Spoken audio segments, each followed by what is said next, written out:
Assalamualaikum warahmatullahi wabarakatuh. Alhamdulillahi rabbil alamin. Wassalatu wassalamu ala sayyidina Muhammadin wa ala alihi wa sahbihi wa dhurriyyatihi wa ummatihi ila yaumiddin. Wa ba'du.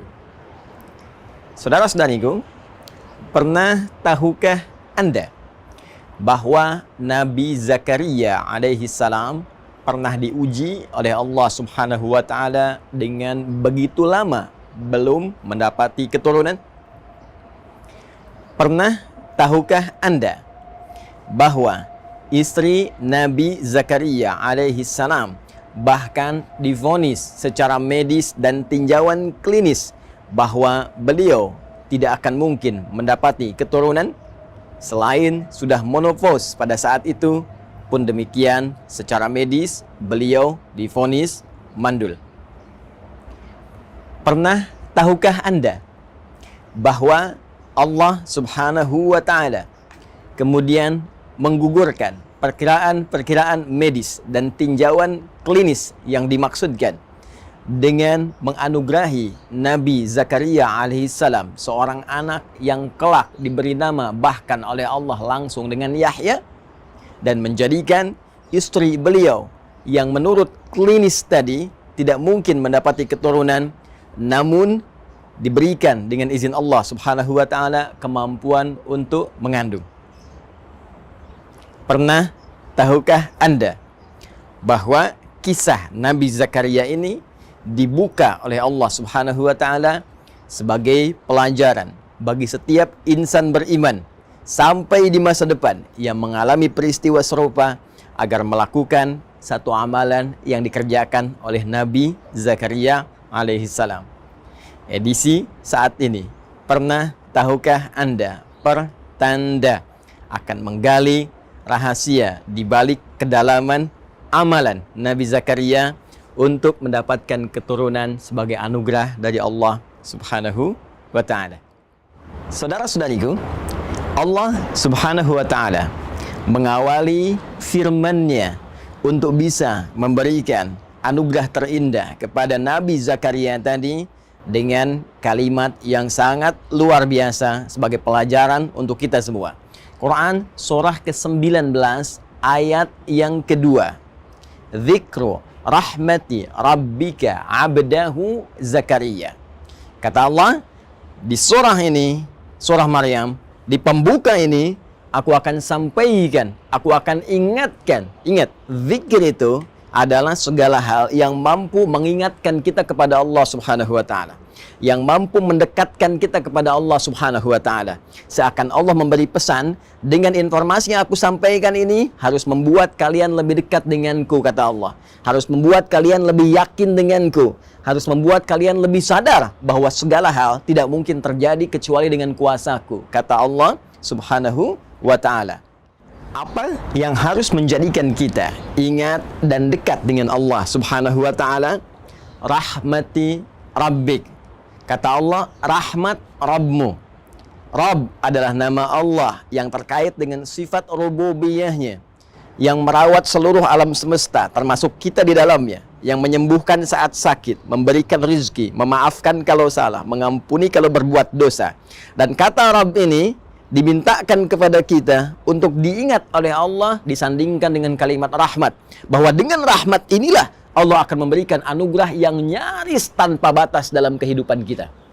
Rahmat. Ya, dan kaidah rahmat ini ketika disampaikan kepada kita, perhatikan tafsir Quran bil Quran. Quran surah ke-19 ayat kedua ditafsirkan kemudian dengan Quran surah ke-39 ayat 53 tentang luasnya rahmat Allah Subhanahu wa taala. Qul ya ibadiyalladzina asrafu ala anfusihim la taqnatu min rahmatillah. Dalam kaidah dosa saja, jika seseorang berbuat dosa yang sangat melimpah, israf, itu dosa yang melimpah, ya, yang melewati batas. Bahkan kalau makan, Anda datang ke pernikahan, ada prasmanan, orang sekali, Anda 10 kali, itu israf. Ada orang berbuat dosa israf, Ya, kalau belum bohong nggak enak. Orang cuman bohong, dia pun mencuri, dia merampok, dia membegal, dia mabuk. Satu saat dia ingin kembali kepada Allah Subhanahu wa taala. Apa yang Allah sampaikan? La taqnatu mir rahmatillah. Jangan putus asa dari rahmat Allah Subhanahu wa taala. Innallaha yaghfiru dzunuba jami'a. Sungguh Allah dengan rahmatnya tadi akan mengampuni seluruh dosa-dosa jika orang itu mau kembali kepada Allah Subhanahu wa taala. Jadi kaidah rahmat di ayat tadi seakan ingin memberikan gambaran kepada Allah adalah berupa anugerah Allah yang begitu luas sifatnya. Bahkan sampai ke titik pengampunan dosa tanpa batas jika hamba mau kembali kepada Allah Subhanahu wa taala. Terkait dengan kasus Nabi Zakaria alaihi salam, seakan Allah memberikan gambaran kepada kita.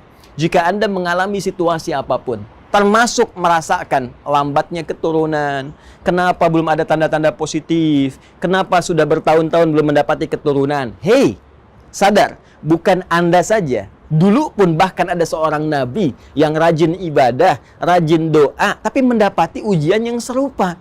Jika beliau saja tidak putus asa dengan rahmat Allah, kenapa Anda mesti mengeluh? Maka kaidah pertama dalam Al-Quran, jika ingin dikabulkan, jika ingin harapan itu terjadi, maka yang pertama kaidahnya, jangan pernah merasa putus asa dengan rahmat Allah. Jangan pernah mengeluh kepada Allah. Jangan berprasangka buruk kepada Allah Subhanahu wa ta'ala. Jelas, Quran surah kedua, ayat 216. Kutiba alaikumul qitalu wa huwa kurhul lakum. Hei, diwajibkan atasmu berperang. Dan perang yang paling kuat adalah perang melawan perasaan Anda. Perang melawan nafsu. Jangan berprasangka yang buruk. Jauhkan sifat-sifat jelek dalam jiwa kita. Asa an takrahu syai'an fa huwa khairul lakum. Boleh jadi Anda tidak menyukai sesuatu, di balik yang tidak Anda sukai ada satu hikmah kebaikan besar yang disiapkan oleh Allah untuk Anda. Wa asa an tuhibbu syai'an wa huwa syarrul lakum. Boleh jadi Anda mengharap-harap, menginginkan yang terbaik menurut Anda, di balik itu ada keburukan yang tidak Anda ketahui akan menimpa Anda. Wallahu ya'lamu wa antum la ta'lamun. Karena Allah Maha mengetahui masa depan, sedangkan daya pandang, daya tangkap Anda hanya untuk saat ini saja. Belum selesai, saudara-saudariku. Lalu Allah kemudian menyambungkan kalimatnya, abdahu Zakaria. Bisa saja Allah langsung berfirman Zakaria. Tapi ketika disambungkan dengan kalimat abdun, abdun, itu adalah gelar tertinggi yang diberikan oleh Allah pada setiap insan beriman, makhluknya yang bernama manusia yang mau mendekatkan diri kepada Allah Subhanahu wa taala dengan puncak ibadah. Puncak ibadah. Perhatikan, Nabi Muhammad sallallahu alaihi wasallam ketika diundang oleh Allah dalam peristiwa Isra Mi'raj itu, yang disebutkan bukan gelar kenabiannya, ya ayyuhan nabi.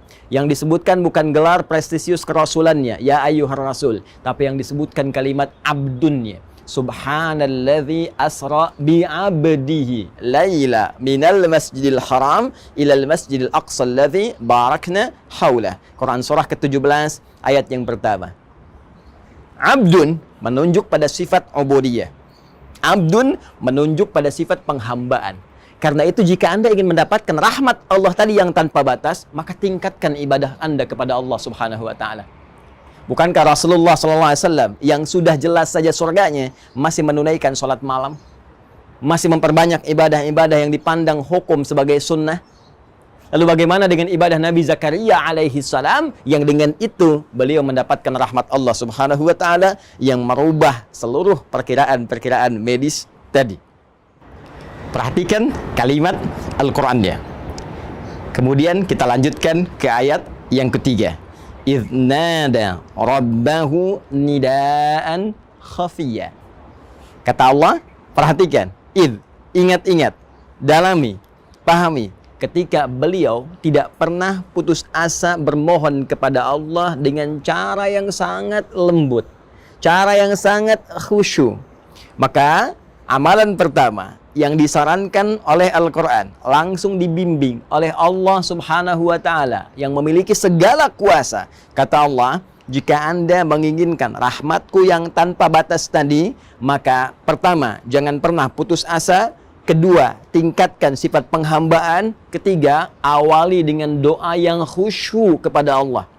Bukan doa biasa, berdoa dengan lembut, berdoa dengan penuh keyakinan. Seperti apa ya Allah? Perhatikan kalimat Nabi Zakaria alaihi salam yang diabadikan di dalam Al-Quran.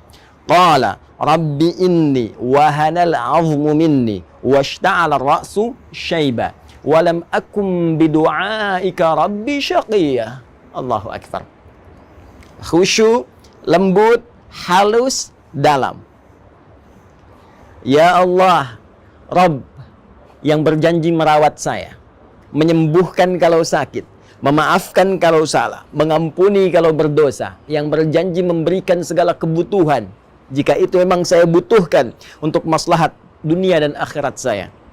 Inni wahanal azmu minni washta'al ra'su syaiba. Sungguh sekarang ya Allah, keadaanku fisik telah lemah, ya, rambut telah memutih, fisik telah letih. Walam akum bidu'aika rabbi syaqiyya. Namun sampai keadaan ini pun aku tak pernah putus asa dalam berdoa. Allahu Akbar. Anda kebayang nggak keindahan kalimatnya, sastranya? Ya, saya ilustrasikan begini. Ada sosok yang sejak berumah tangga dalam keadaan fisik yang masih muda, rambut masih mengilat, itu belum dapat keturunan, sampai sepuh tapi nggak pernah putus doanya. Saya kasih ilustrasi ya. Dan Allah laisa kamitslihi syai', jauh dari apa yang kita gambarkan. Perhatikan baik-baik, saya berikan gambaran. Kalau ada seorang meminta bantuan kepada Anda di depan rumah Anda, dia hanya meminta dalam 1 menit saja. Maaf Pak, tolong Pak, tolong Pak. Apa Anda akan beri? Belum tentu. Sekarang, dia berdiri di depan rumah Anda dari mulai ba'da subuh sampai esok subuh lagi. Maaf Pak, tolong Pak, kasih bantuan Pak, belum makan Pak. Apa Anda juga akan mengabaikannya? Demi Allah saya katakan, jiwa kita sebagai manusia pasti akan terpanggil untuk meresponnya. Jadi kalau manusia saja dengan segala keterbatasannya mau merespon, apalagi Allah yang sangat luas pemberiannya. Jadi cari doa yang dalam, cari doa dengan bahasa yang menyentuh, ya. Ya Allah, aku telah berusaha seperti apa yang telah Engkau perintahkan, maka mohon kabulkan seperti apa yang telah Engkau janjikan. Jika dengan semua ini belum mampu mengabulkan apa yang telah Engkau kuasakan, ya Allah, maka tunjukkan kepada hamba dengan cara apa lagi hamba mesti berikhtiar kepadamu. Dalam, kan? Dan belum selesai kalimat Al-Qur'annya. Wa inni khiftul mawaliya min wara'i. Dan aku khawatir ya Allah, kenapa aku begitu memohon? Aku khawatir kalau perjuanganku untuk ibadah selama ini tidak ada yang meneruskan ya Allah. Aku ingin ada keturunan yang tiap malam bisa melanjutkan tahajudku, yang Senin Kamis bisa berpuasa sunnah melanjutkan kebiasaanku, yang nanti di akhirat bisa membawa kebanggaan memakaikan mahkota ya Allah di kepalaku, yang nanti ketika aku masuk ke alam kubur ada yang memberikan cahaya dengan izinmu dengan amalan-amalan ibadahnya ya Rabbal Alamin. Aku mohon ya Rabb. Wa kanat imraati aqira. Ya Allah, sedangkan mereka semua mengatakan mustahil aku punya keturunan karena istriku divonis secara medis monofos dan mandul. Fahabli min ladunka waliya.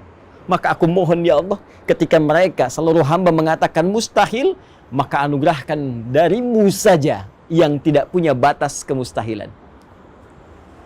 Indah doanya, teman-teman sekalian. Di sini Allah ingin mengajarkan kepada kita bahwa yang pertama, selain kita mencari redaksi doa yang indah, yang lembut, yang menampilkan sifat-sifat rasionalitas kebutuhan kita, pun demikian Allah mengajarkan kepada kita bahwa jika menghadapi situasi di mana setiap hamba berkata ini tidak mungkin terjadi, ini mustahil bisa hadir, ini rasanya tidak akan pernah bisa terjadi, maka pada saat itu Allah ajarkan pada kita, tinggalkan seluruh pendapat manusia, kembali kepada Rabbul Alamin, kepada Sang Pencipta kita, karena pada saat itu Allah ingin memberikan anugerah yang melampaui batas-batas kemanusiaan. Saking pentingnya anugerah ini, Allah ingin berikan sendiri tanpa campur tangan manusia. Awas, pelajari kaidah ini. Ingat, dan ini berlaku dalam situasi apapun, dalam pekerjaan, dalam penyakit, dalam konteks rizki, dalam konteks kehidupan yang kita lalui. Jika ada manusia mengatakan kepada Anda, ini mustahil, ini nggak bisa, ini nggak mungkin, itu tanda langsung dari Allah. Tinggalkan pendapat manusia, segera beralih bermohon kepada Allah, karena Allah akan langsung memberikan anugerah kepada Anda tanpa perantara manusia. Sekarang, bagaimana caranya beralih kepada Allah, meminta seperti Nabi Zakaria tadi? Amalannya bagaimana? Kapan saat tepatnya berdoa tadi? Seperti apa keadaan kita meminta? Tidak tanggung-tanggung. Sempurna seluruh ajaran dari Al-Quran, memberikan sebuah keterangan, informasi, bimbingan, langsung juga dilengkapi dengan contoh. Buka Quran surah ketiga, Ali Imran ayat 38 sampai dengan 39. Allah langsung menunjukkan kepada kita apa amalan yang dikerjakan. Yang saat mengerjakan amalan itu, hadirkan doa yang tadi Anda ingin mohonkan. Maka Nabi Zakaria alaihissalam menyampaikan permohonan tadi di tempat yang spesial, mihrab. Kemudian berdoa di situ dalam sholatnya. Perhatikan kalimat Al-Qur'annya. Hunalika da'a Zakaria rabbah. Di mihrab itulah Nabi Zakaria kemudian berdoa kepada Allah Rabbnya. Doa yang tadi. Ya, dipersingkat kemudian dengan bahasa Al-Qur'an. Qala rabbi habli min ladunka dzurriyyatan thayyibah. Ya Allah, anugerahkan kepada hamba. Hamba mohon ya Allah. Hamba mohon keturunan dari sisimu saja, keturunan yang terbaik. Karena semua orang mengatakan mustahil hamba punya keturunan. Hamba yakin hanya Engkau yang mampu mengabulkan doa hamba. Kalau pada yang mampu mengabulkan saja ya Allah, innaka sami'ud du'a, pada yang maha mendengar doa saja tidak mengabulkan, lantas kepada siapa lagi hamba mesti bermohon? Baik, perhatikan baik-baik. Apa yang terjadi? Belum sempat tuntas sholat dikerjakan, belum selesai sholatnya, masih berdiri dalam sholatnya, menyampaikan doa tadi, seketika langsung dijawab oleh Allah. Berdiri bahasa Arabnya qaimun, masih sholat, yusolli, ayat 39-nya. Fanadatul malaikatu wa huwa qaimun yusolli fil mihrab. Maka tertiba kemudian, baru selesai doa, belum selesai sholat, datanglah kemudian malaikat, sedangkan beliau masih berdiri dalam sholatnya, belum selesai sholatnya. Annallaha yubashshiruka bi Yahya. Allah kasih kabar gembira. Istrimu akan mengandung. Kamu akan punya anak. Bahkan namanya langsung diberikan oleh Allah Yahya. Artinya hidup. Yang mustahil menurut manusia akan terlahir dari rahim seorang perempuan yang sudah monofos dan mandul. Bayi yang hidup, kata Allah, tidak ada yang mustahil bagiku. Jadi dan hidup dia. Karena itu, pelajaran selanjutnya, buat mihrab.